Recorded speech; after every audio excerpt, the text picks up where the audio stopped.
Kenny Chesney knows all about a wall of sound. He creates one at each of his concerts. So when the country music superstar stood in SoFi Stadium at the Super Bowl in February, he couldn't help but think ahead to when his Here and Now tour would reach the venue on July 23. The Super Bowl is one of the most exciting nights of the year no matter what you're into, says Chesney, a rabid football fan as well as one of the best-selling recording artists of this century regardless of genre. But being a new stadium, LA, those teams, it was a convergence of everything. We had a blast, watching it, being together.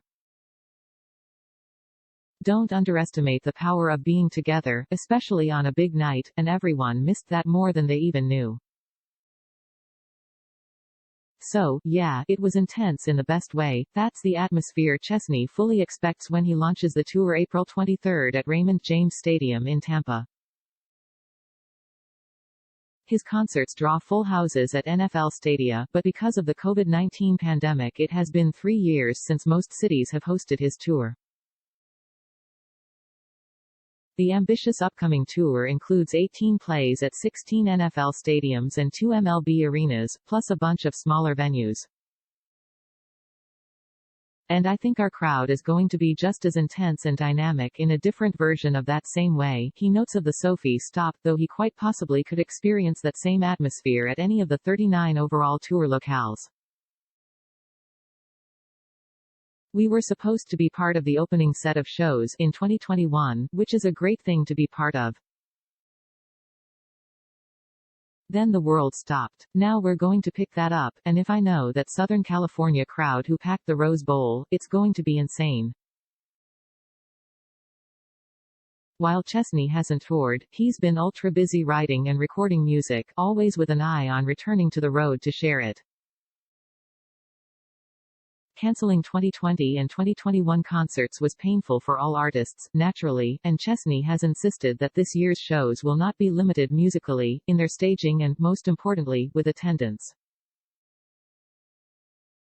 Indeed, in Tampa, organizers opened up more seats several times. That is a show that went on sale 932 days before Chesney will take the stage. When we made the decision to not go out last year, it was because there were too many tickets sold, and I didn't want to be in the position of people who'd held onto their seats being told, "Yeah, well, you can't come," he says.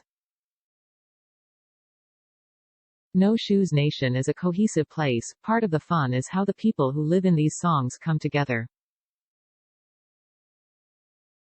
You can hear them in the parking lots tailgating, you see them lined up for the opening of the lots.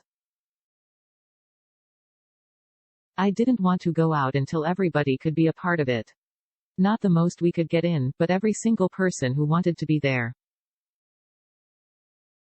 As long as I've waited. They've waited that long, too. So, no Shoes Nation are left behind. You want to rock with us? Come on down. We're here. We're ready. Let's see how loud we can get, how much fun we can have and how many memories we can make every single night. It's been a long time since he's spent those nights together with thousands upon thousands of fans.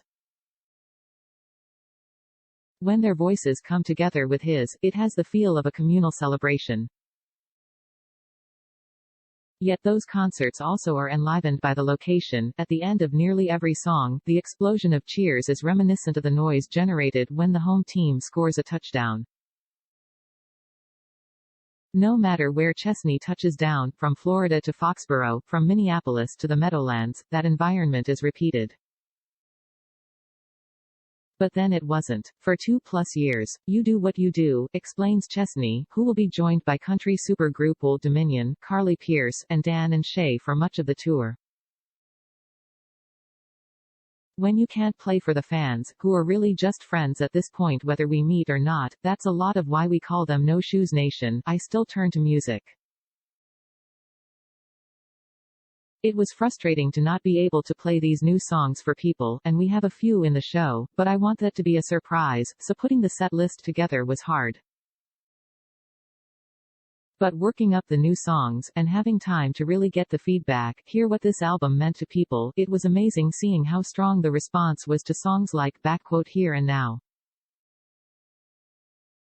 But even the waltz knowing you, it tells me people are really listening to these albums, really using the music to help them get through not being together, too. I never thought this music would be doing that, I can say that much. But I'm so glad it has.